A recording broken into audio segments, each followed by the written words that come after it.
Bonsoir à tous. Merci infiniment d'être là. Je vois des têtes de communicants, des têtes de journalistes et puis du grand public aussi. Merci d'être là pour cette soirée de rentrée du Club de la Presse. Voilà. Alors, on espère qu'on va pouvoir continuer nos activités dans dans les semaines et dans les mois qui viennent.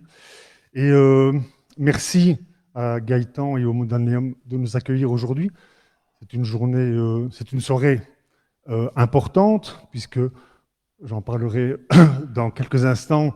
On va pouvoir discuter avec Ivan Latem, le porte-parole interfédéral Covid-19. Qu'est-ce que je voulais vous dire? Oui, je voulais vous dire que c'est la rentrée du Club de la Presse et que c'est une nouvelle équipe du Club de la Presse, puisque c'est un nouveau bureau qui est constitué du président, Pierre-Jean Burion, c'est moi, de Delphine Genard, de Frédéric Paty, qui est là, de Justin Ferin, qui est derrière moi, et de Julien Crête, mais qui n'est pas là aujourd'hui, retenu par des occupations professionnelles à RTL. Voilà, comme thématique, on voulait aujourd'hui jouer avec une thématique assez large et qui concerne bien sûr directement journalistes et communicants. Et quelle autre thématique choisir en ce temps de crise que justement la communication de crise est-elle une communication à haut risque? Alors, pour nous parler de ça, on a invité un des grands ténors de cette période, un des grands témoins, c'est peut-être un terme plus approprié que ténor, Ivan Latem. Alors, en quelques mots, Ivan Latem, vous êtes professeur, porte-parole interfédéral Covid-19, je l'ai dit. Vous êtes diplômé médecine à l'ULB et en médecine tropicale à l'Institut de médecine tropicale d'Anvers. Alors, vous avez été chef de clinique et alors je ne sais plus, des maladies infectieuses, pardon, au CHU Saint-Pierre. Vous avez fait une grande partie de votre carrière et vous êtes pensionné depuis 2017. Oui, Ivan Latem est pensionné. Vous êtes peut-être le pensionné le plus occupé de Belgique pour l'instant. Alors, ben forcément, en tant que porte-parole, ben vous avez votre style bien à vous. Vous êtes presque devenu l'ami des médias, Ivan Latem. En tout cas, vous êtes très, comme on dit, très à l'écoute des demandes et très disponible.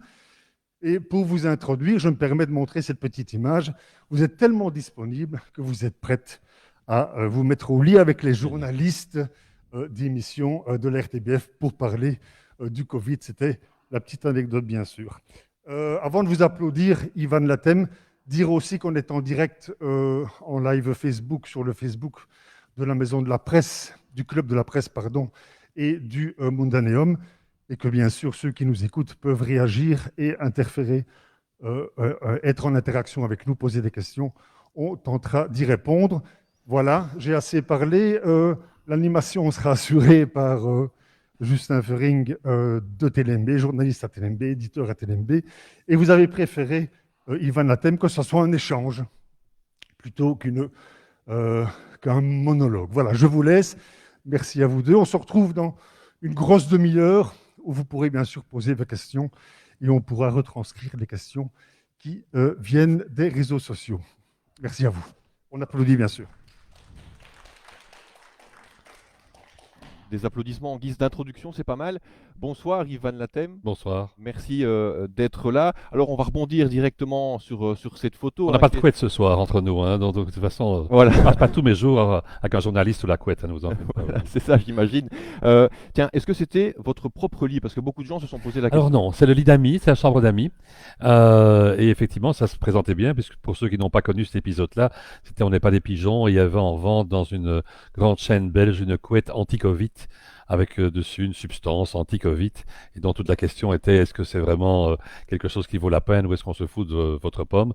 Et effectivement, comme vous savez, c'est plutôt la deuxième option, j'ai je l'impression. pense que c'est plutôt la deuxième option. Je pense que Alors, rebondir là-dessus, parce que évidemment, ça peut prêter à sourire, mais quelque part, ça démontre à quel point vous êtes prêt à aller loin dans l'exercice pédagogique. C'est un peu devenu votre marque de fabrique, on va dire, depuis qu'on vous connaît. En tout cas, depuis qu'on vous connaît un peu mieux, c'est-à-dire depuis 12, 16 mois. Tout à fait. Alors, vous me croirez peut-être pas, mais à l'école, j'étais un grand introverti. Hein, j'étais extrêmement limité dans mon coin. Je faisais de très belles dissertations et autres, mais tout à fait introverti. Et au cours des années, ça s'est un peu dissipé, on a pu s'en rendre compte. C'est un peu l'activité de médecin qui a fait ça, je pense, parce que si on est très introverti, on peut être médecin de laboratoire ou autre. Il vaut mieux pas être médecin avec des patients, me semble-t-il. Et ça, plus le fait de donner cours, plus la vie, fait que finalement, ben, ça a un petit peu changé le cours des choses. Je pense qu'à partir du moment où on peut donner des exemples pratiques et qui font sourire, qui font mieux retenir la plupart du temps, bah, autant le faire. Alors on va voir que le style Van Latem, on peut parler de style Van Latem, il est devenu tellement populaire qu'il est souvent imité, souvent caricaturé, parodié même. On reste du côté du boulevard Reyers. Comment vous vivez cet aspect-là des choses? Est-ce que ça vous fait rire ou est-ce que ça vous énerve? Ça me fait tout à fait sourire. J'ai d'ailleurs demandé comme cadeau de fin d'année à ma fille de faire le book avec les 150 à peu près sketch, dessins ou autres détournements de photos que j'ai répertoriés. C'est à peu près le nombre qu'il y a. Ça fait tout à fait sourire parce que d'une part, ça fait du bien à tout le monde. Et ça ne me fait pas de tort. Et d'autre part, par-ci, par-là, ça a un côté pédagogique, pas spécialement dans ce contexte-ci. Mais là, ça fait sourire, ça fait rire. C'est parfois d'un goût variable, mais enfin, c'est parfois chouette. Et why not? Comment ça se passe dans la rue, puisque aujourd'hui vous êtes reconnu comme une personnalité publique? On sait à quel point le Covid cristallise, tend un petit peu les gens. Par contre, autour de vous, autour de votre personnage, on peut parler de personnage, on a l'impression qu'il y a une certaine sorte d'unanimité. Alors, à ma connaissance, j'ai pas encore occasionné d'accident, donc il n'y a personne qui s'est écrasé contre un poteau en voulant me regarder ou autre chose. Mais par contre, effectivement, il y a des gens un peu partout et parfois à un feu rouge qui ouvrent leurs fenêtres, qui me disent bonjour. Dans les magasins, c'est la même chose.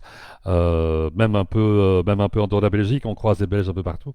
J'étais me balader en Europe centrale durant le mois d'août et j'ai trouvé des Belges qui m'ont reconnu à Prague, à Vienne, à Budapest. Il y a des Belges partout. Et Ça donc se passe voilà. pas aussi bien en Flandre, j'ai l'impression, Non. avec les experts Non, flamands. non. Là, clairement, il y a une différence et c'est pas spécialement lié à moi. Les autres experts belges, l'autre Yves, d'autres personnes que l'on connaît, Christelle Meurice et autres, n'ont pas du tout non plus de relations conflictuelles. Ce qui ne veut pas dire que par-ci par-là, il n'y a pas un cornichon que sur Internet, mais n'importe quoi. Mais c'est tout. Alors que nos collègues néerlandophones, lorsqu'on discute, il ne se passe pas une semaine sans qu'ils aient une menace de mort à peu près, hein. Donc c'est vraiment de manière totalement caricaturale par rapport au fait que, bon, moi j'ai le gros avantage, c'est que je ne regarde pas Facebook, je ne sais pas ce qu'est Twitter, au contraire de Trump. Et donc en pratique, justement, j'ai pas ce genre d'impact-là, mais les autres impacts qui sont soit de courrier que je reçois, où il y a un peu de tout, mais jamais des trucs hyper agressifs, que ça soit des mails, je n'ai pas trop non plus, que ce soit l'interaction justement en rue, au cinéma, au restaurant, a été soit neutre, soit bienveillante. Donc voilà. C'est de notoriété publique, hein, vous n'êtes pas un fan, vous venez de le dire d'ailleurs, des réseaux sociaux. Malgré tout, dans une crise comme celle-là, on y lit un peu tout, surtout n'importe quoi, mais est-ce qu'on peut s'en passer? Je pense qu'on peut s'en passer. Moi, je suis un des exemples du fait qu'on peut s'en passer. Ceci étant, donc je lis sur Internet, sur les sites scientifiques et autres des choses, bien sûr. Mais je pense que les réseaux sociaux, à part dans l'échange de sentiments et autres, de perceptions, dans les messages, il était important pour certaines personnes, je pense, qui ont de la famille au bout du monde, des relations au bout du monde, de rester en contact. Et ça a permis d'avoir des ponts qui étaient impossibles il y a 20 ou 30 ans, où le temps que la lettre arrive, ça n'avait pas fonctionné. On avait un besoin d'échanger des choses. Mais je pense que pour les informations et autres, on peut parfaitement se passer des réseaux sociaux, oui. Alors, évidemment, il n'existe pas d'études pour devenir porte-parole interfédéral Covid-19, c'est bien ça, je pense, la Oui, c'est fonction exacte. porte-parole interfédérale francophone Voilà, pour la crise Covid-19. Je c'est pense ça. que c'est le titre complet. Alors, il n'y a pas d'études pour le devenir. Par contre, le fait d'avoir l'habitude d'avoir des étudiants en face de soi comme professeur d'université, ça aide, j'imagine, à gérer ça au quotidien. Oui, je pense que ça a aidé beaucoup d'avoir donné cours enfin, dans une partie d'un cours pendant une vingtaine d'années, d'avoir surtout fait pas mal de conférences pour mes collègues médecins généralistes ou spécialistes, d'avoir fait ça pour les pharmaciens, d'avoir un tout petit peu touché aux médias, hein. Donc mon premier rapport aux médias, c'était l'été 85 ou 86, j'ai oublié, je pense 85, où il y avait eu 2 cas de malaria d'aéroport. Ça veut dire quoi? Ça veut dire des petits moustiques qui se gourent, qui prennent place dans un cargo d'un 747 qui viennent de Kinshasa, qui aboutissent à Bruxelles, un été où il fait très chaud. Ils sortent, ils se trouvent dehors un peu comme si c'était à Kinshasa, et pas de chance, ils vont piquer deux fermiers du coin à Zaventem ou à Vilvoorde, et qui, pas de chance aussi, font une drôle de maladie, et éventuellement même en meurent. Ça a été le cas parce que personne n'a fait le diagnostic. Et donc on a demandé un jour, là, il n'y a personne d'autre qui était prêt à répondre un soir, à un petit jeune médecin qui venait de sortir de médecine tropicale d'Anvers, justement, s'il pouvait faire un commentaire, et c'était ma première apparition au JT de la RTB, avec sa star de l'époque. Et puis depuis lors, j'ai fait comme ça une, deux, trois fois par an à cause d'une pandémie quelconque, d'une grippe, d'un vaccin, des apparitions. Donc je m'étais un peu frotté aux médias, une caméra ne me faisait pas peur, c'est déjà un bon départ. Et puis il y a eu ce rôle de consultant que les téléspectateurs d'RTL connaissaient bien. En fait, les téléspectateurs d'RTL, vous connaissez avant ceux de l'RTB, on pourrait dire ça comme ça. Tout à fait. Mais quand je suis rentré, bon, j'étais parti, bon, je suis pensionné, 2017, pas 2007, mais 2017. Et donc j'étais loin, j'étais en Australie, en Nouvelle-Zélande pendant plusieurs mois. Et c'est là-bas que j'ai suivi les choses telles qu'elles sont apparues. Puis je suis arrivé en Belgique en revenant des États-Unis. Le 1er mars, c'est le 1er mars, c'est le premier cas belge, le cas diagnostiqué à Anvers de quelqu'un qui venait du nord de la France. Et le 8 mars, je suis venu sur RTL parce qu'ils m'ont téléphoné pour faire un commentaire sur je ne sais même plus quel aspect de la crise à ce moment-là. Ça a dû leur plaire d'une manière ou d'une autre. Et à partir de ce moment-là jusqu'au 27 avril, quand je suis venu le porte-parole, bah, j'étais entre 3 fois et 10 fois par semaine. Il y a des jours où c'était le midi et le soir. Et donc effectivement, là, j'ai eu le temps de me frotter aux médias de manière plus intense et là, devenir porte-parole. C'est encore autre chose. Un porte-parole, la tâche est vachement plus lourde. Mais enfin, disons, c'était une bonne préparation en tout cas. Justement, comment devient-on porte-parole? Ça s'est fait très vite sur un week-end. Expliquez-nous un petit peu ça. Emmanuel André a dit un jeudi qu'il arrêtait, quelles que soient les raisons diverses pour lesquelles il arrêtait. Ah ben, il a fallu trouver quelqu'un d'autre. Et le samedi, un ancien collègue à moi qui travaillait comme directeur au ministère au centre de crise, mais qui était pensionné, mais qui avait été réengagé parce que le ministère manquait de main à ce moment-là dans l'urgence, bah, a songé qu'il me connaissait, que j'étais un communicant pas trop mauvais dans son esprit. Il m'a demandé si ça m'intéressait. J'ai d'abord demandé si je restais libre malgré tout de ne pas être la speakerine de Poutine ou un truc de ce style-là en devant lire un communiqué de presse en disant que tout était parfait. Bien sûr, je ne pouvais plus aller à RTL ou autre, je devais aller dans tous les médias, c'était bien clair. C'était oui, le dimanche j'avais le chef de cabinet, le lundi ça passait au Cairn et le mardi je commençais. Vous allez me dire que c'est peut-être une question qu'on devrait poser au ministère de la Santé, mais pourquoi vous, d'après vous? Je pense simplement parce qu'ils cherchaient vraiment quelqu'un, qu'ils se sont dit entre eux au niveau du ministère de la Santé qui est-ce qu'on va choisir, et que ce collègue a dit mais moi je connais quelqu'un qui pourrait convenir, comme personne d'autre n'avait un joker francophone à proposer. C'est un peu être à la bonne place, enfin si on peut situer ça comme étant un bon, hein, mais on comprend, être à la bonne place au bon moment, entre guillemets, et c'est comme ça que c'est un peu tombé sur moi. Oui, vous n'avez jamais l'air trop stressé, fâché, on le voit encore aujourd'hui, vous avez toujours l'air d'être très calme. Alors, est-ce que c'est réellement le cas ou vous cachez bien votre jeu? Parfois, je cache un peu mon jeu, mais globalement, j'essaye d'être positif, on le sait, hein, la fameuse bouteille à demi pleine plutôt qu'à demi vide, ce qui fait que parfois je me trompe, comme pour cette quatrième vague. J'avoue que je ne pensais pas qu'elle serait aussi importante que ce qu'elle a été, que ce qu'elle est, enfin pas qu'elle a été, ce qu'elle est malheureusement. Mais c'est un peu, c'est mon caractère, et c'est mon caractère de rester plutôt placide. Je suis un diplomate. Je suis né sous le signe du poisson, je ne crois pas à l'astrologie, mais pour ceux qui y croient, le poisson, bah oui, le saumon, ça remonte à un cours d'eau et ça recommence à remonter les petites chutes, s'il le faut, 20 fois ou 30 fois, plutôt que d'être agressif et de râler. Et donc j'essaye de garder un peu cette optique-là. Voilà, la métaphore du saumon, c'est la première ce soir. Oui, je ne l'ai pas encore faite, je pense, très d'une souvent. longue Donc, série. oui, tout à J'espère fait, que oui. les personnes dans la salle l'ont noté. Vous parliez aussi de l'image de Speakerine il y a quelques minutes. Malgré tout, est-ce que vous n'êtes pas un peu tiraillé entre vos anciens collègues, les scientifiques qui ont un avis bien tranché, parfois différent, on aura l'occasion d'y revenir un peu plus tard, et puis les hommes et femmes politiques qui sont conseillers et qui doivent prendre des décisions? Vous êtes un petit peu là au milieu de tout ça, non? Mais l'avantage d'être un peu Janus dans l'histoire, c'est que j'ai un rôle de porte-parole et puis j'ai d'autres casquettes aussi, hein, puisqu'on est un petit pays, donc inévitablement, on a souvent plusieurs jobs, si on peut dire. Je garde un job dans différentes structures comme le Games pour l'instant, par exemple. Donc là, on peut entre nous discuter d'un tas de choses. Et je regarde ce job de président de la section vaccination du Conseil supérieur de la santé, donc ceux qui donnent les avis depuis 7 ans maintenant. Donc ça me permet d'avoir à la fois des échanges scientifiques, des échanges parfois plus en disant oui, on râle sur tel ou tel point, qu'on dit pourquoi est-ce qu'ils n'ont pas fait ça et qu'ils ont fait ça plutôt à la place. Ça ne m'empêche pas après ça d'essayer d'expliciter ce qu'il faut faire, quitte à penser en moi-même que c'était mieux de faire plus. Mais ça, je me permets alors de le dire éventuellement dans les médias. Je pense que j'ai toujours été relativement honnête. Il y a des choses que l'on ne peut pas dire comme porte-parole, ça c'est clair. Donc il y a un certain degré d'autocensure qui doit exister, mais je pense qu'il doit être limité et que si on n'est pas d'accord, vraiment pas d'accord, il faut pouvoir le dire. Et j'avais dit que je n'étais pas d'accord, ben je partirais à un moment. S'il y avait une pression quelconque, il n'y a jamais eu ce genre d'événement-là. Emmanuel André avait jeté l'éponge avant vous. C'est ce genre de crispation, de difficulté, le téléphone qui sonne 20 heures sur 24, c'est ça qui est vraiment difficile à gérer? Alors, Emmanuel André, je pense, a jeté l'éponge pour différentes raisons, mais en l'occurrence, le porte-parole, il y a ce que l'on voit, c'est-à-dire les 2 minutes sur la RTB ou sur RTL, ce qui veut dire pour moi, pour vous donner une idée, j'habite à Grédoisseau, c'est à 35 km de Bruxelles, c'est 30-32 minutes par rapport à la télévision, donc je me tape 30 minutes, puis je me parque, puis je monte, puis on fait deux petits maquillages, puis on attend 5 ou 10 minutes de passer, puis on passe 2 minutes, et puis il y a le truc en sens inverse, où ça me fait 1h45 pour apparaître 2 minutes, ça c'est une chose, donc je préfère vachement quand ils viennent à la maison enregistrer quelque chose, parce que ça m'épargne tout ça, mais c'est aussi tous les journaux qui... Et c'est logique puisque c'est mon rôle qui me téléphone. Ici, pendant le trajet jusque Mons, j'ai répondu à 3 journalistes.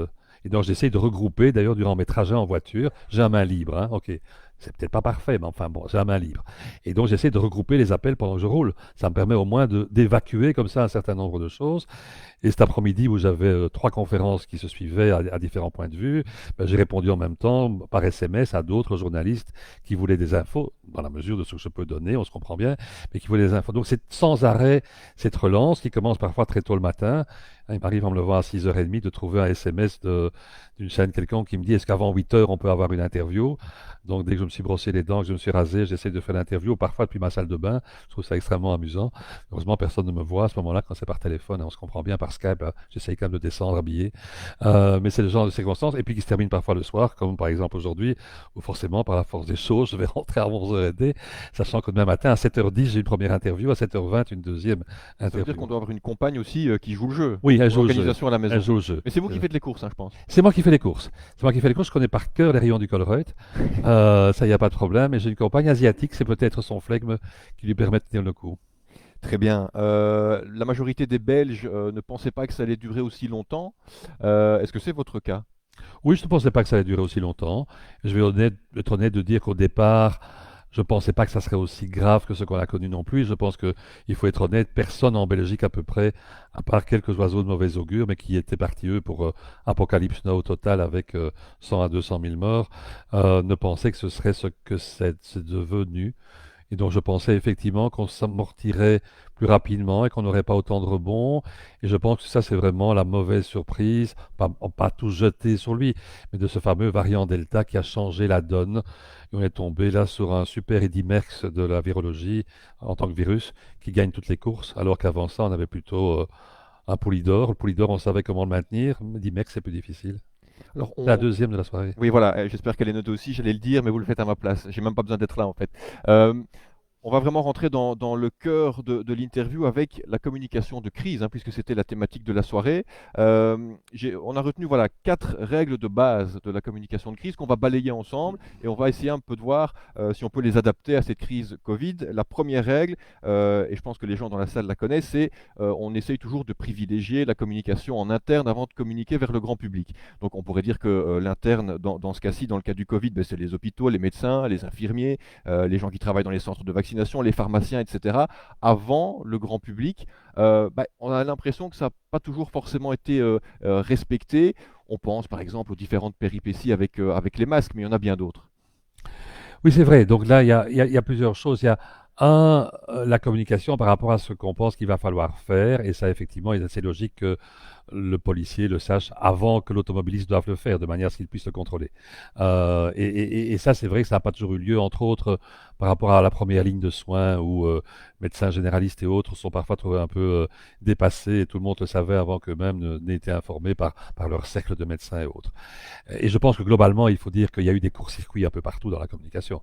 Hein, on est bien d'accord, notre communication de crise, même pour l'instant, à mon avis, n'est pas encore très bonne. Je vous dis qu'en n'étant pas encore très bonne, où effectivement la communication sur un tas de trucs reste assez rudimentaire ou assez classique. On fait une conférence de presse, on a un communiqué, un arrêté ministériel, ça passe sur RTL, RTB, et puis tout le monde est censé avoir compris et aucun problème. Dès le lendemain, c'est comme ça.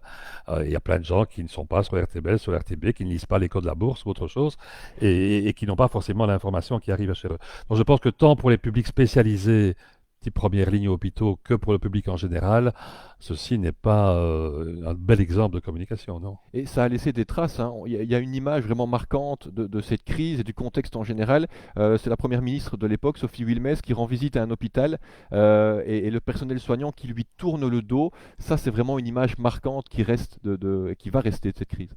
Tout à fait. Et donc, le sens profond, c'est que, enfin, d'une part, les gens des hôpitaux, en l'occurrence, hôpital que je connais bien, puisque l'hôpital Saint-Pierre, où j'ai travaillé pendant 40 ans, où je travaille encore, effectivement, c'était le fait de montrer ils se sentaient un peu dépourvus de tout et qu'ils râlaient encore, c'est vrai, de s'être retrouvés dans une situation où ils n'avaient pas de masque, où ils n'avaient pas de blouse, ils n'avaient pas tout ça. Deux, c'était de rappeler à Sophie Wilmès que, à l'époque où elle était ministre des Finances, je pense, dans un gouvernement précédent, elle avait participé et signé des lois qui diminuaient les budgets pour la santé, à une époque où on pensait qu'on pouvait continuer comme ça à saquer dans le lit d'un peu tout. Et heureusement, la Belgique n'avait pas encore trop saqué dans ses lits, entre autres de réanimation. Qu'est-ce qu'on aurait fait sans ça? Ce qui était le cas dans d'autres pays, hein, comme la France qui a moins de lits que nous, ou la Hollande qui a proportionnellement moins de lits que nous. Et donc, c'est lui rappeler qu'elle avait quand même un rôle au préalable déjà négatif par rapport aux soins de santé qu'elle ne devait peut-être pas ignorer. Non, l'idée évidemment ce soir, c'est pas de rentrer dans les chiffres, hein, c'est de prendre un peu de recul, mais clairement on peut pas passer à côté. Cette situation dans les hôpitaux par rapport à cette fameuse quatrième vague, elle aura certainement un impact.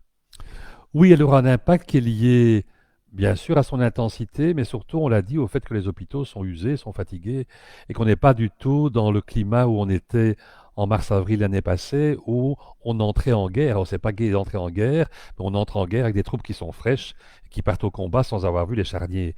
Et pour l'instant, effectivement, il y a des troupes qui sont tombées en cours de route, pas spécialement décédées dans les soins de santé, mais qui sont usées, qui ont vu les charniers en l'occurrence, et qui n'ont plus tellement envie de monter au combat. Alors il y a moins de soldats, et les soldats qui sont là, ils ont de l'expérience, c'est vrai, mais ils ont aussi tout le background, tout le trauma, hein, le syndrome post-traumatique un petit peu qui est dans leur esprit. Et donc c'est plus difficile de faire fonctionner ces équipes-là, même si la charge de travail pour l'instant n'a encore rien à voir. Heureusement, j'espère qu'elle n'aura pas avec la surcharge de 1300 et des lits à peu près qu'on avait atteint en soins intensifs au pire des pics. On est loin aujourd'hui du temps où les gens sortaient leurs Oui. casseroles pour les applaudir. Je pense qu'on est loin de ce temps-là, alors pour différentes raisons. Un, parce que c'était un départ un petit peu comme je le disais, quand les soldats partaient, prenons une comparaison, pour la Première Guerre mondiale, partaient en convoi vers le front, eh bien, tout le monde était là pour les applaudir, la fanfare, le maire en France, le bourgmestre. C'était le début, c'était plus comme ça durant toute la guerre, mais c'était un peu la même chose. Au début du combat, on a applaudi les combattants. Après ça, parfois même, on leur en a voulu. Hein. On le sait qu'il y a eu des retours de manivelle, des gens qui n'étaient pas les bienvenus parce qu'ils étaient un peu des pestiférés, donc n'habitez pas dans ma maison, vous travaillez dans un hôpital. Et donc ça a pu montrer un peu que les sentiments pouvaient être très nobles et parfois, je ne vais pas dire comment, mais enfin, pire. Alors, deuxième règle de base de la communication de crise, c'est essayer, oui je vous en prie, hein, Non, buvez non, un coup non, parce que vous pas de parlez problème. beaucoup plus que moi, et de toute façon, je dois changer d'image, voilà, pour mettre en avant les différents visages de la crise. C'est pas exhaustif puisque vous n'êtes pas sur ce picto, mais c'est un choix délibéré. Deuxième petite règle, essayez de communiquer d'une seule et même voix. Alors, vous êtes là forcément pour uniformiser le message, libre à chaque expert aussi d'aller sur les plateaux et de donner son propre avis. D'ailleurs, il y a des experts qu'on a beaucoup vus il y a quelques mois et qu'on voit beaucoup moins, on pourra peut-être en parler aussi. Ça aussi, c'est une difficulté de pouvoir apporter un message le plus uniforme possible, pour la compréhension des gens en tout cas. Oui, tout à fait. Je pense qu'effectivement, c'était un des problèmes qu'il y a eu dans les discussions, d'une part, entre scientifiques, où à certains moments, il y a eu des... On va pas dire que tout le monde doit penser la même chose, on n'est pas dans la pensée unique, hein, on est bien d'accord.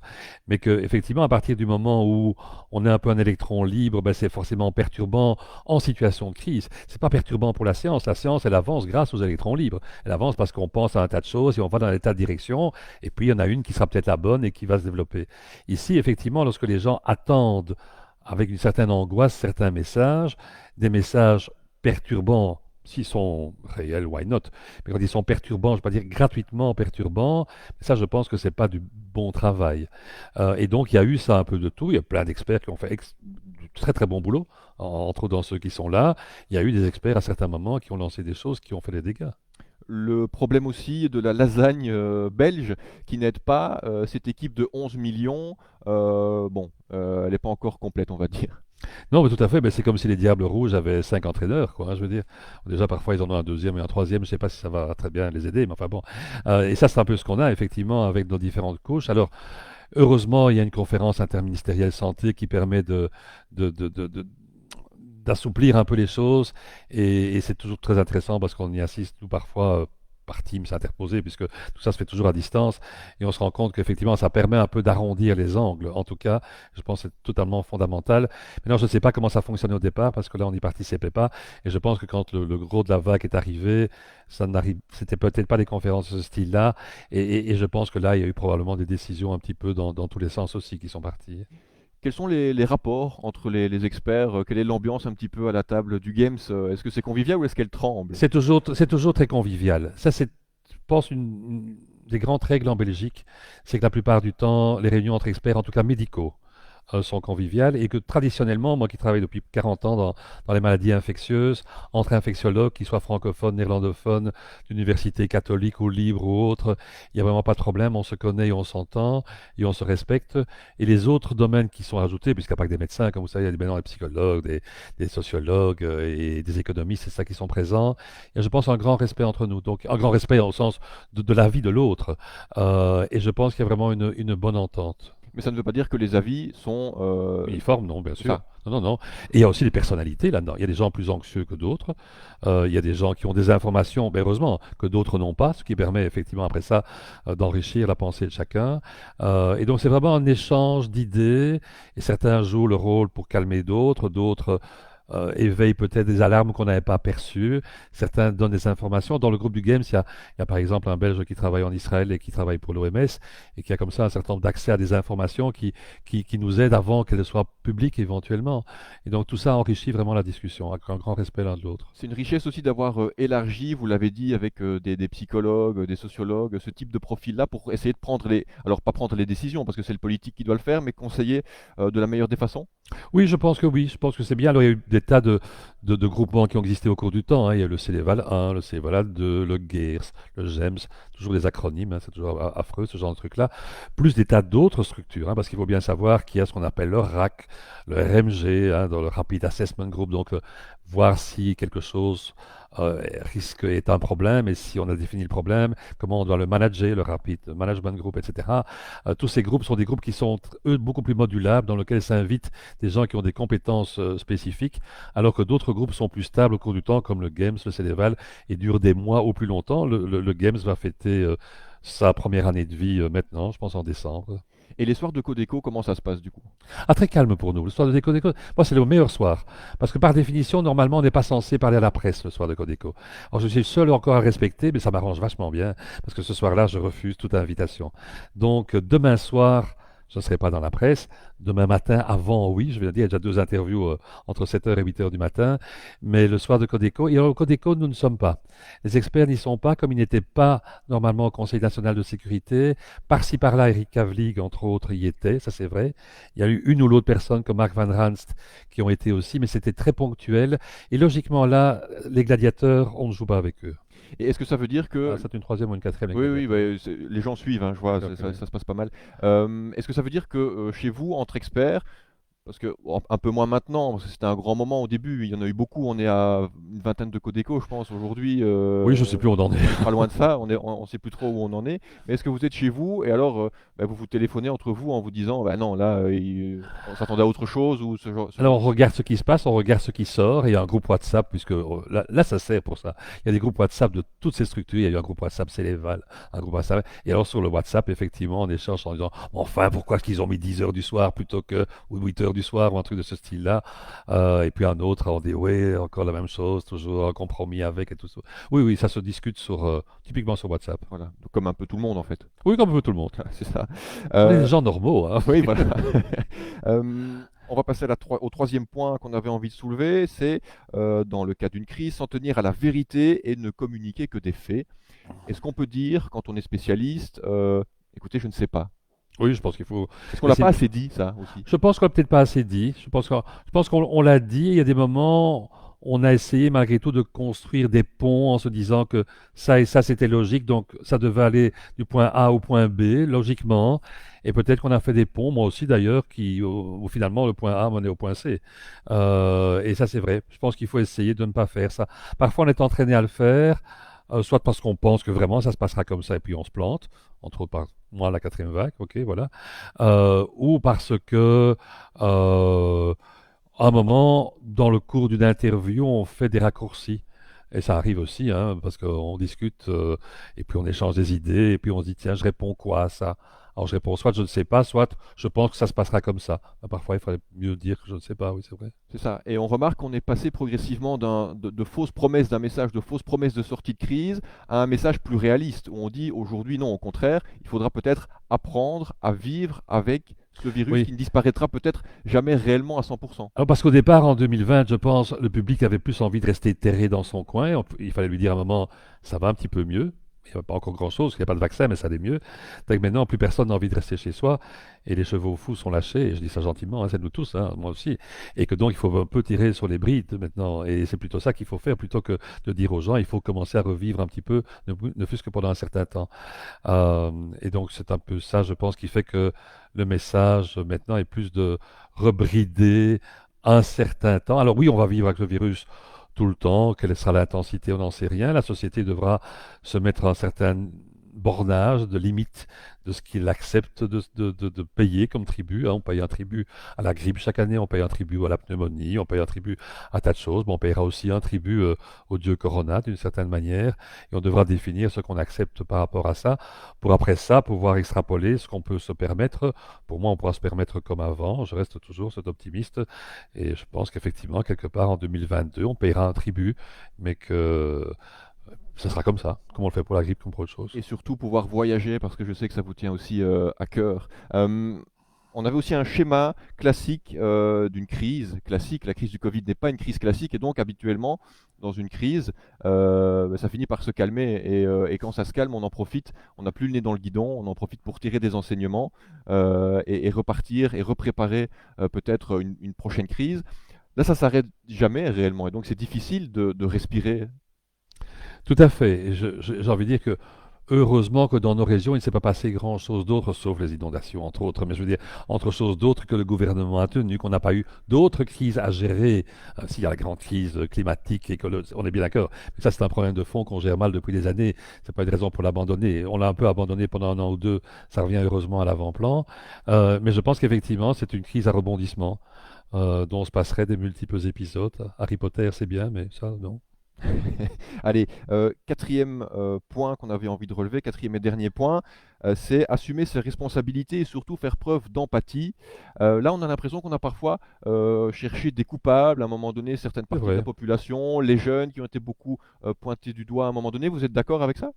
Oui, c'est vrai qu'il y a eu des boucs émissaires à certains moments, peut-être d'une part de la part du politique et des experts, d'autre part vis-à-vis de la population, de la part de la population aussi, hein, ça a été dans tous les sens, y compris ça s'est peu vécu chez nous, des problèmes par rapport à des groupes ethniques, hein, les Chinois, les Japonais, les Asiatiques, oh là, qu'est-ce que c'est que ça? C'est de chez vous que c'est né, et puis chez nous, effectivement, les jeunes ou les vieux, c'est les vieux qui nous emmerdent parce que c'est eux qui peuvent être malades, et nous, on est privés de nos droits, et de l'autre côté, les vieux qui disent, oui, c'est les jeunes qui font n'importe quoi, et c'est à cause de eux que nous, on doit faire, et attention, ou qu'on doit décéder. Et donc, c'est vrai qu'on s'est parfois renvoyé un peu la balle. C'est, je pense, comme ça à peu près dans toutes les crises, hein. Les boucs émissaires, ça a toujours existé. Ça n'a pas trop dégénéré, par-ci par-là un peu, oui. C'est ça, la population a plutôt bien réagi. J'ai envie de vous demander quel code vous donneriez en fait aux Belges par rapport à leur gestion de la crise. Oui, ça c'est une bonne question. C'est peut-être la question la plus compliquée depuis le départ. Alors, comme un homme politique, je répondrais 8. Comme un scientifique, je répondrai un tout petit peu moins peut-être, mais je garderai avec une bonne cote. Je pense qu'au total, elle est passée relativement au travers, au-dessus, mais avec justement des épisodes un peu erratiques. Allez, 7, je dirais, quelque chose comme ça, ce qui doit être une bonne cote, hein. Ça, c'est une distinction à l'UNIF quand même. Donc. Et est-ce que ce serait la même cote sur toutes les vagues? Parce qu'il y a cette fatigue forcément qui s'installe, ça devient de plus en plus difficile pour Oui, tout le monde. oui, et alors de la part de l'expert, qui est un peu, je parle pas de l'expert, je me mets dans l'œil de l'expert, c'est pas moi ici, c'est de plus en plus irritant pour l'expert de se rendre compte qu'à force de répéter des choses, il y a des choses qui ne passent toujours pas, et que donc c'est vrai que tout le monde s'énerve un peu plus. certaines personnes ne pas avoir certaines libertés qu'elles voudraient retrouver, et on ne se rend pas compte qu'elles sont impossibles pour l'instant, et les experts qui en ont marre de se dire qu'ils répètent toujours la même chose et qu'ils ne sont pas entendus, ni du public, ni du politique éventuellement d'ailleurs non plus. Et donc c'est vrai qu'il y a une certaine tension un peu partout. On le sent chez nous aussi, hein. Ben, on le sent dans le corps médical, on le sent chez les experts, c'est vrai qu'on est un peu usé, c'est vrai. Vous parlez du monde politique, est-ce qu'un jour ça pourrait vous tenter? Non, ça c'est clair. Non, non, ça c'est clair. Ah, parce que je suis trop vieux, dans l'absolu. On va Il y a un commencer. président américain, Oui, c'est vrai, oui, oui, oui, ça, oui. C'est vrai, tout à fait. Non, mais je pense que c'est effectivement, commencer la politique à 69 ans, c'est pas vraiment, c'est pas le bon moment. Euh, En tout cas, certainement pas sur un plan ni provincial, ni national, ni autre, communal. On pourrait éventuellement en discuter éventuellement dans mon beau Brabant wallon, comme dirait l'autre. Mais pas plus que ça. Et encore, je dis ça pour ne pas dire totalement non, mais voilà. parce que votre fonction est compliquée, celle de dirigeant l'est également. Oui, c'est ça. Ça permet de se rendre compte effectivement de la complexité du job qu'ils ont à faire. Et puis, j'ai envie de faire autre chose dans la vie et que j'étais pensionné pour avoir un tas de plaisirs que je ne me suis pas encore accordé, à suivre un peu des études de philosophie, d'histoire des religions, d'un tas de choses que finalement, et de voyager, comme vous l'avez dit, toutes choses que je voudrais quand même bien faire. Si on se lance en politique, alors on le fait bien et on travaille beaucoup là-dedans, ou on le fait mal et ça, je n'ai pas envie de faire, non. Alors, on arrive progressivement à la fin de l'entretien, avant évidemment les questions des personnes dans l'Assemblée. C'est un peu l'heure de la question, il n'y avait qu'à faire ça. Si on pouvait revenir d'un coup de baguette magique en arrière, si vous deviez vraiment choisir un élément qu'on aurait pu aborder autrement, qu'est-ce qu'on aurait pu faire? Alors, il y a un élément que bon, tout le monde a raté l'importance de l'ennemi, hein, ça c'est clair. Il n'y a personne qui peut dire qu'il s'en est sorti bien. Il s'en sorti moins mal que d'autres, mais personne ne s'en est sorti bien. Donc ça, globalement parlant, il manquait au niveau international une structure qui permettait de mieux sonner l'alarme rapidement. Et c'est vrai au niveau national aussi, hein. C'était le principe des beffrois, bonnes gens, dormez bien, ou bonnes gens, l'ennemi arrive. Ici, personne n'a vu l'ennemi arriver, ni vraiment au niveau international, ni local.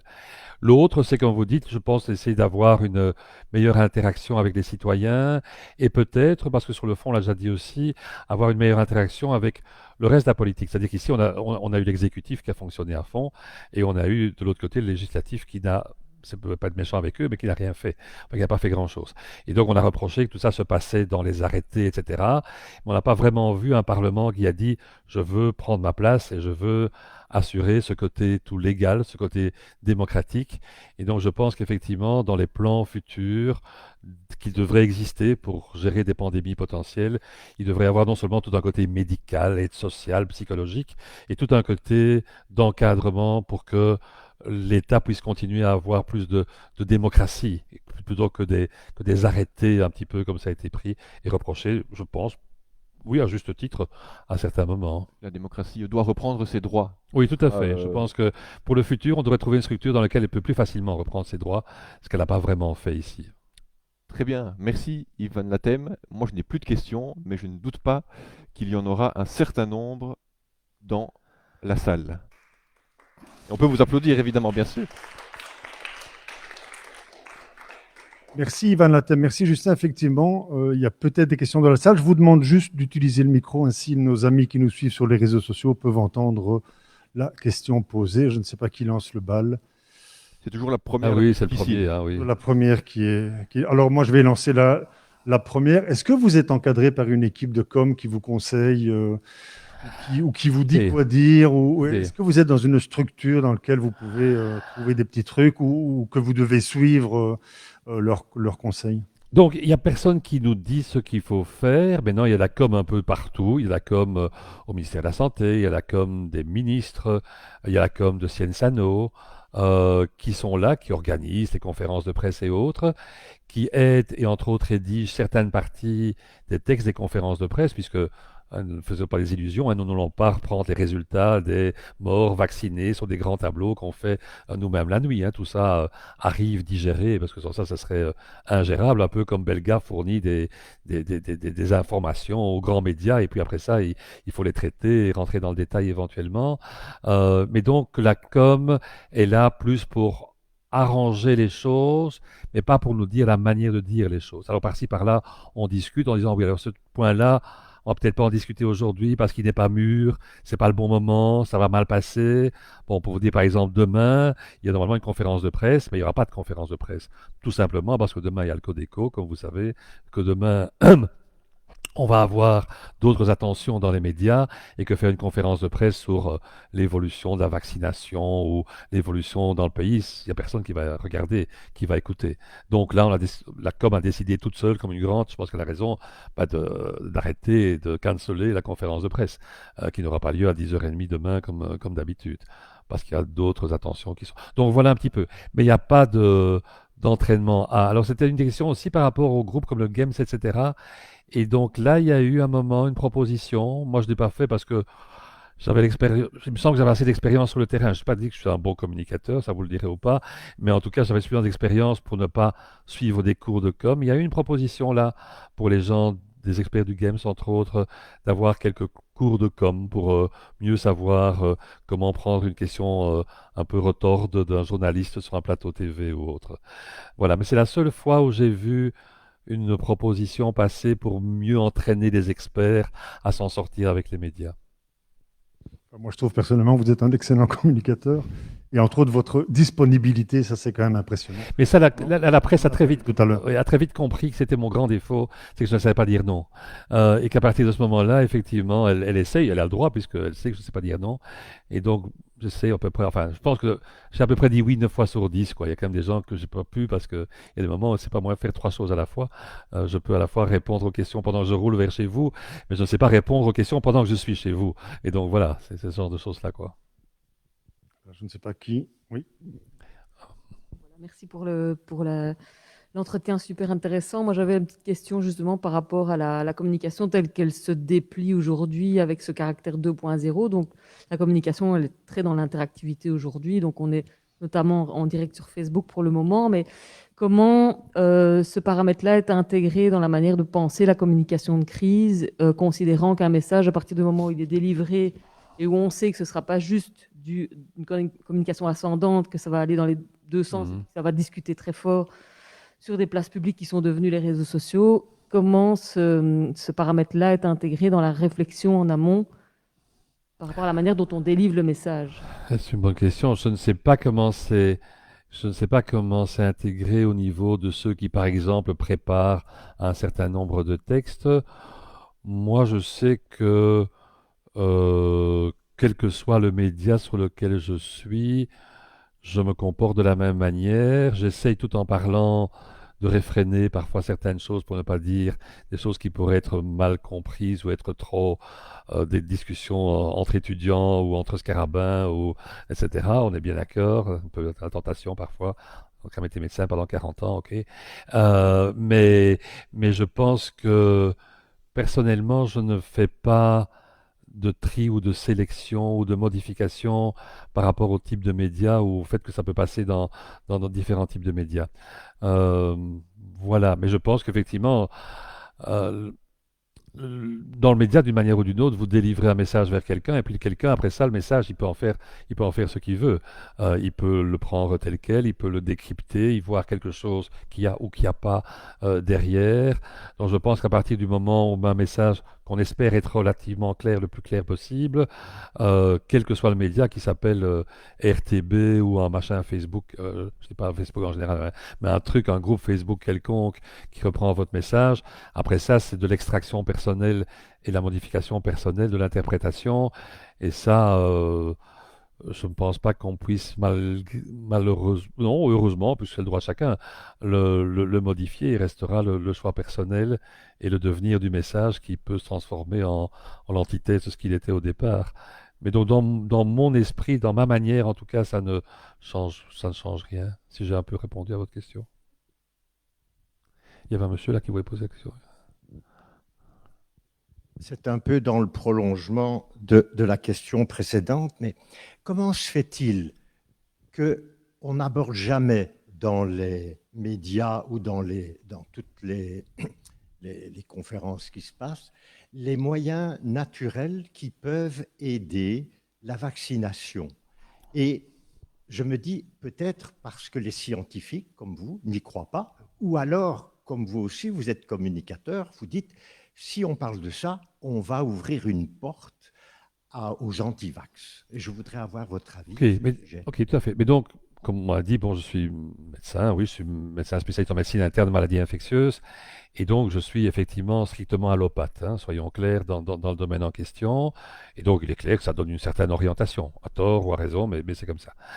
Et donc, en se basant sur ce que on estime comme étant des études fiables, et on peut certainement discuter, est-ce que toutes les études doivent être randomisées en double aveugle et autres, on a peu de notions qui nous montrent que certaines substances, au sens large du terme, ont un impact significatif sur l'immunité ou sur la réponse à certaines infections. Je ne dis pas qu'elle n'a pas d'impact, hein, je dis qu'on a un impact significatif que l'on peut prouver scientifiquement parlant.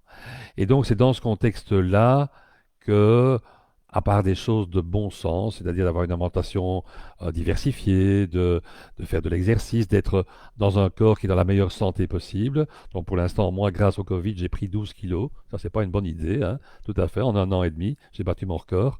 Ben, je m'en passerai effectivement parce que effectivement, je passe mon temps entre la voiture et l'écran de mon PC et devant les plateaux télévisés et autres. Mais donc ça, c'est pas une bonne idée. Non, il faudrait faire plus de sport, il faudrait peut-être moins grignoter devant l'écran. Je le sais, je l'ai pas fait, ok, et ainsi de suite. Ça, c'est des choses, je pense qu'il y a des messages qu'on peut passer.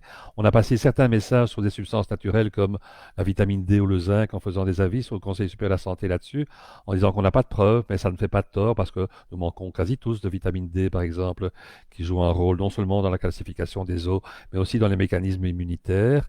Ça, oui. Non, il y a un tas d'autres choses pour lesquelles on n'a aucune évidence qu'elle va permettre de faire mieux réagir un vaccin que l'on reçoit ou qu'elle va permettre de mieux lutter contre l'infection telle que, entre autres, le Covid se manifeste. Et donc, c'est pour ça que l'on n'en parle pas. Voilà. Justin, il y a des On réactions on sur vous le le... disait, on est également en direct sur Facebook Oui. et je pense que c'est Manon Le Boulanger qui nous écrit, responsable com de l'hôpital Epicura, qui nous dit: Vous avez été médecin pendant 40 ans, comment pensez-vous que nous puissions remotiver les troupes à l'hôpital? Oui, c'est un grand problème, hein. Enfin, je le vois indirectement par mes jeunes collègues qui m'en parlent. Euh, les troupes à l'hôpital, qu'est-ce qu'elles veulent? Elles veulent, un, qu'on cesse de leur tirer dessus, c'est-à-dire d'avoir des gens malades qui leur arrivent. Et deux, elles veulent que sur le fond, leur situation s'améliore. Et c'est toute la discussion de fond des soins de santé en Belgique et du fait que pendant des années, on a plutôt démantelé, heureusement, pas à la vitesse de l'éclair, mais démantelé qu'autre chose. Donc je pense qu'elles sont en attente, non seulement sur le fond d'une revalorisation qui n'est pas que de l'argent, mais qui est dans le concept de la qualité de leur travail, du nombre de personnes qui travaillent.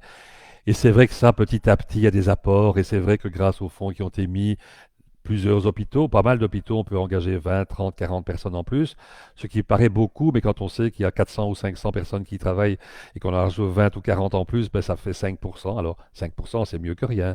Enfin, c'est peut-être pas énorme et on ne sent peut-être pas très fort la différence dans le soulagement par rapport au travail.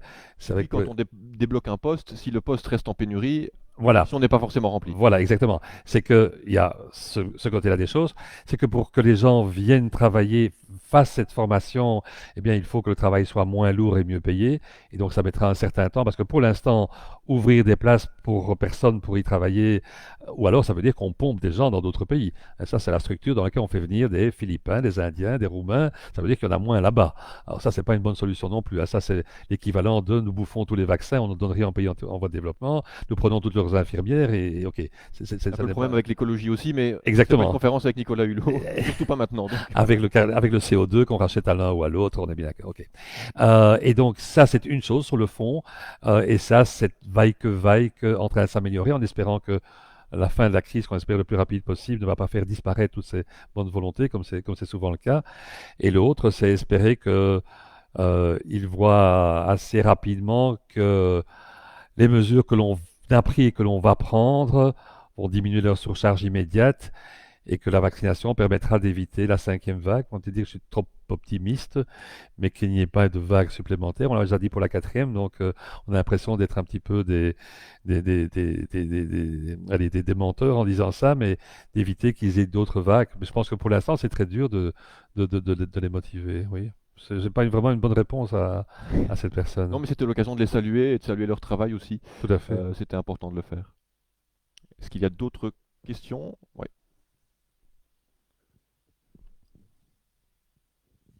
Bonjour. Merci Bonjour. pour votre investissement personnel dans cette période difficile.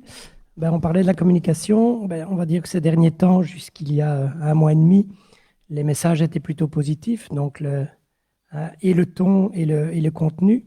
Là, on est en train de replonger. Et bon, voilà, il ne faut pas se faire d'illusions. À partir de demain, ça va resserrer quand on voit tout ce qui est en train de se passer aux alentours. Votre communication va devenir de plus en plus, entre guillemets, on l'espère, mais on vous fait confiance, de plus en plus directe, avec des nouvelles négatives. Alors, ma question est peut-être un peu intrusive. Est-ce que, au niveau personnel, vous avez quelqu'un qui vous aide sur le côté à pouvoir justement surmonter non seulement la pression médiatique, parce qu'elle va remonter d'un cran, très certainement, mais surtout au niveau des nouvelles allez, tristes, malheureuses et Non, très positives à communiquer? Alors, c'est une bonne question. Et honnêtement, je vais vous dire non, il n'y a personne qui m'aide. Effectivement. Donc, ni sur le plan personnel, je n'ai pas choisi d'avoir quelqu'un, un psychologue ou autre, ni sur le plan des propositions, d'ailleurs, de la part du gouvernement ou autre. On a eu quelques propositions rares de formation à la communication, mais certainement pas qu'on nous aide ou qu'on nous écoute. Donc, non, il n'y a personne. Je garde là un peu la continuité, la trajectoire de médecin qui devait aussi encaisser des choses par rapport à des patients qu'il connaît, qu'il aime bien, qu'il suit. Bon, une bonne partie de ma patientèle, c'est des patients HIV, entre autres, puisque la première pandémie que j'ai connue, c'était le sida, c'était au début de ma carrière. Et donc, beaucoup de mes patients sont des patients HIV positifs. Bon, maintenant, heureusement, les HIV positifs, je ne vais pas dire que c'est plus un problème, hein, c'est un très mauvais résumé, mais ils ont un espoir de vie qui est tout à fait normal. Mais on a connu des années entre 1981 et 1995, à peu près, pendant à peu près 15 ans, où effectivement on voyait des gens qui disparaissaient les uns après les autres, après les avoir suivis pendant 3 mois, 6 mois, 1 an, 2 ans. Et donc ici, je pense que je continue un peu sur la lancée de ça. Mais donc il n'y a personne qui, non, tout à fait. Il y avait madame qui souhaitait poser une question, je pense, tout à l'heure. Madame ici au premier rang souhaite poser une question.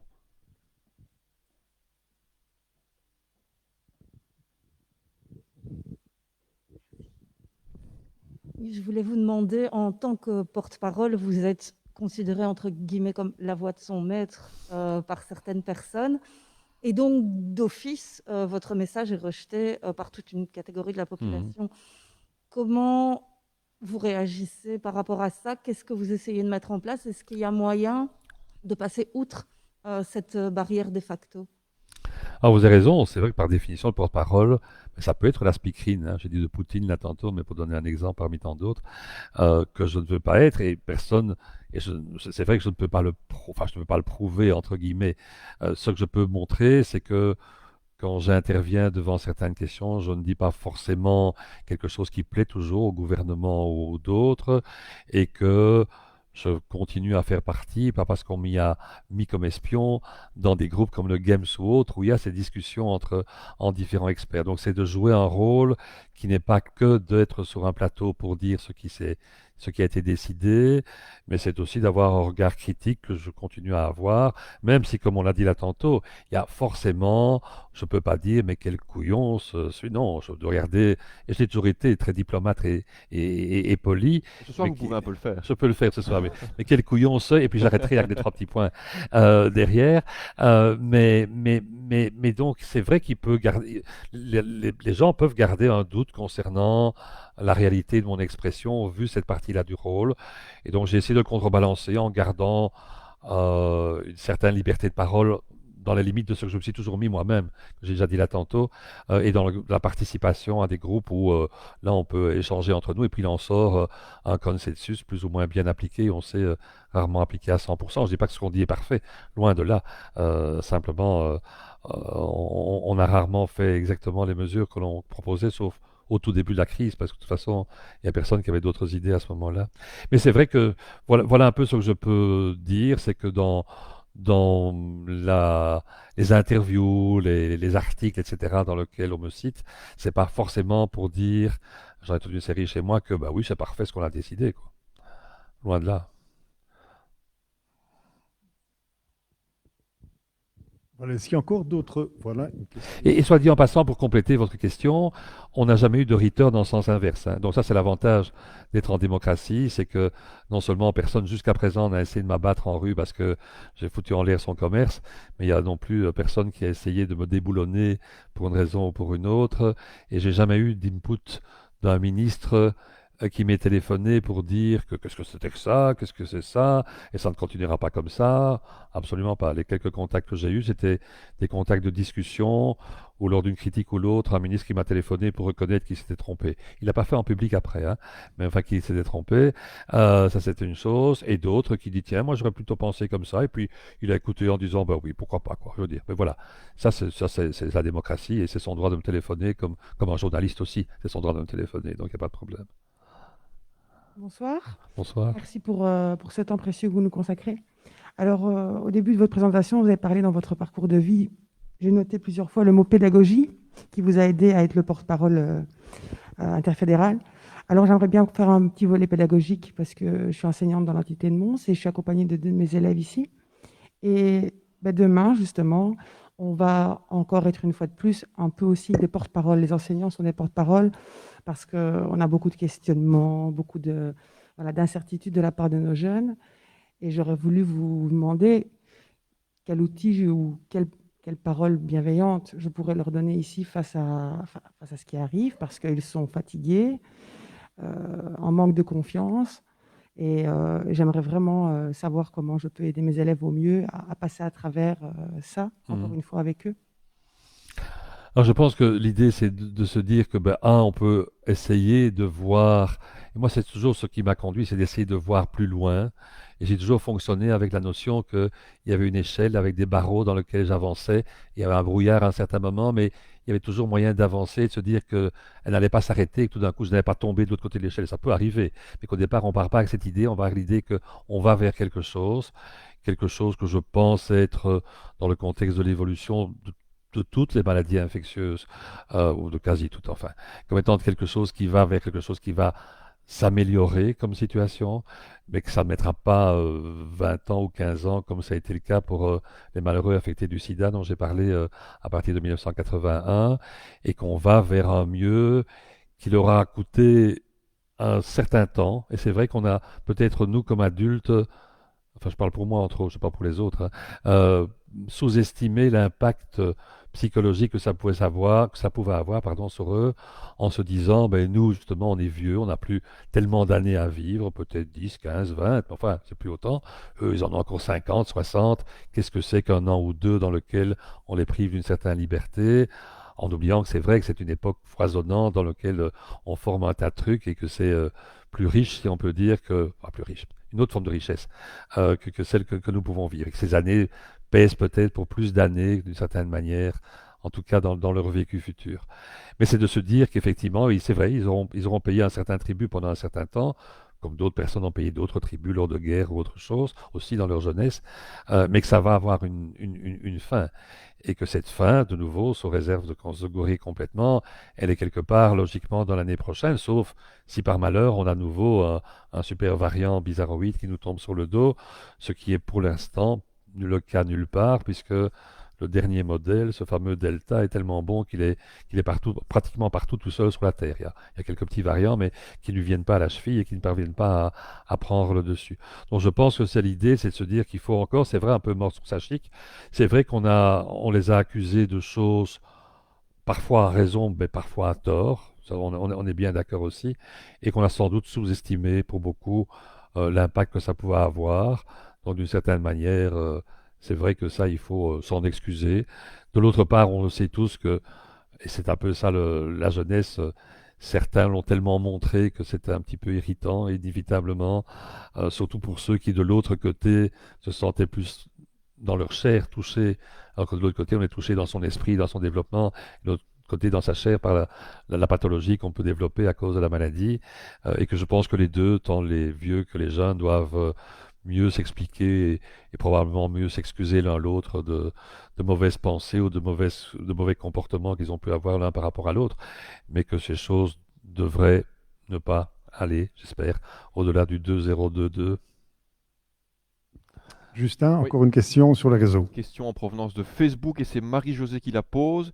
Question d'actualité plus que jamais. Ne pensez-vous pas qu'il faille imposer la vaccination à tout le monde, pas uniquement en Belgique, mais au niveau mondial? Et d'après Marie-Josée, qui s'informe beaucoup, tant que 90% au moins de la population n'est pas vaccinée, le variant Delta, très contagieux, continuera à se développer. Voilà pour Marie-Josée. Au niveau mondial, déjà, le grand problème, c'est qu'on n'a pas assez de vaccins pour vacciner tout le monde.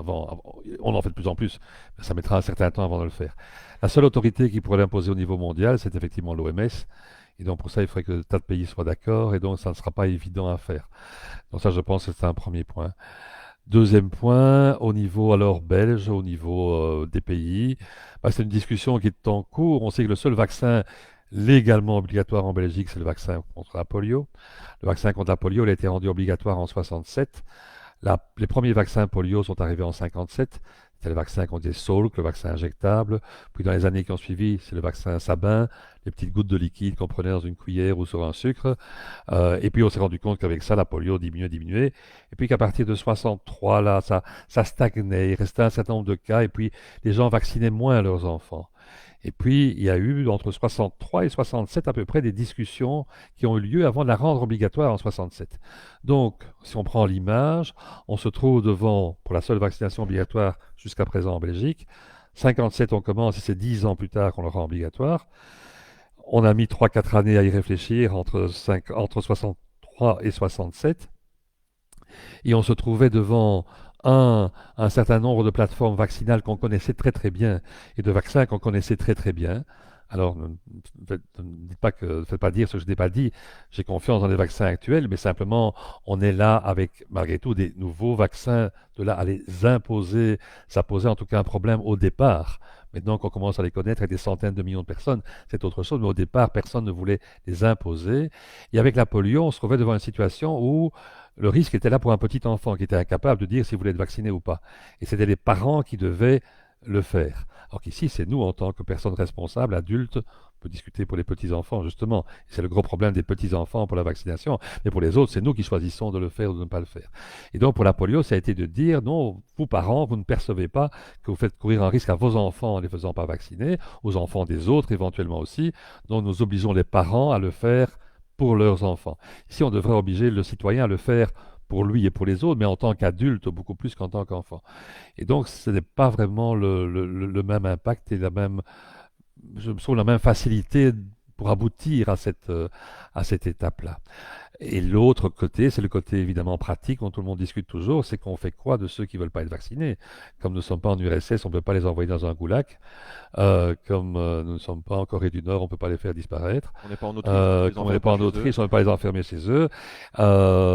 Dire aux gens qu'ils vont payer 1500 € d'amende et si vous êtes un pauvre, on fait quoi? On vous emprisonne parce que vous ne payez pas votre amende. Enfin, je veux dire, il y a des côtés pratiques qui ne paraissent pas du tout évidents.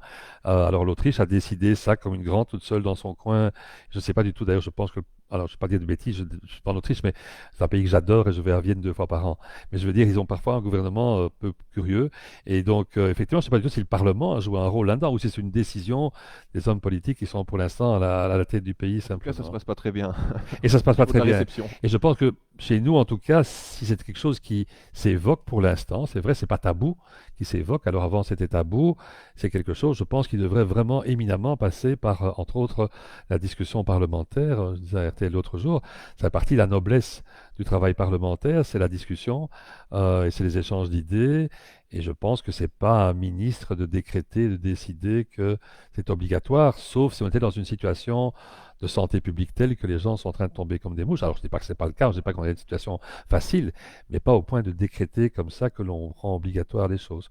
Et je trouvais ça effectivement par rapport à l'Autriche, sans vouloir porter un jugement pour avoir notre pays, mais un peu curieux dans la manière dont ça s'est passé. Voilà, est-ce qu'il y a encore des questions dans la salle? Non, apparemment, les réseaux sont calmes. Et voilà, donc on va clôturer alors cette conférence débat. Merci vraiment à tous d'être venus. Merci Ivan Latem. Avec plaisir. Parole libre et qui circule bien apparemment. Et puis, on a envie de répondre à la question communication à haut risque. En tout cas, chez vous, c'est une communication maîtrisée et vraie, si on peut utiliser ce terme-là. Voilà, je voudrais aussi remercier Gaëtan et le Mundaneum et pour, voilà, pour toute l'organisation de cette soirée. Bien sûr, Sophie du Club de la Presse et Manu du Club de la Presse, tous les membres du bureau. Et enfin, j'espère n'avoir oublié personne, Justin Fering, d'avoir animé avec grand talent ce débat. Et Sophie me montre quelqu'un, mais je ne connais pas son prénom. Et avec le masque, Manon. Voilà, merci Manon aussi d'avoir été sur les réseaux, d'avoir contrôlé un peu ce qu'ils disaient. Voilà, je ne sais pas vous dire quand est-ce qu'on se reverra. On peut essayer d'avoir un indice. Oui, oui. Je pense que demain, notre vie ne va pas. Enfin, je ne sais pas, il y a des très jeunes dans la salle, évidemment, c'est un peu différent. Mais je pense que notre vie ne va pas fondamentalement changer demain. On n'est pas reparti pour faire des lockdowns et des choses de ce style-là. Je pense qu'effectivement, on va probablement restreindre un certain nombre de plaisirs vespéraux et nocturnes. Voilà, mais que la vie de tous les jours et que la vie pré-fête de fin d'année, qu'on puisse encore l'appeler Noël ou pas, restera honnêtement possible. Voilà, en tout cas, le Club de la Presse vous souhaite pas d'excellentes fêtes, c'est pas encore tout de suite, mais en tout cas, une excellente fin d'année. Et puis, on va boire le verre de l'amitié. Bon, ce sera un peu particulier parce qu'on va passer entre vous avec un plateau. Je pense qu'il faut rester assis pour boire son verre. Bref, il y a certaines mesures auxquelles on est obligé de se tenir. Voilà, donc on va boire un coup ensemble, on va discuter, mais assis. Merci à tous. Voilà, à très bientôt, j'espère au plus vite.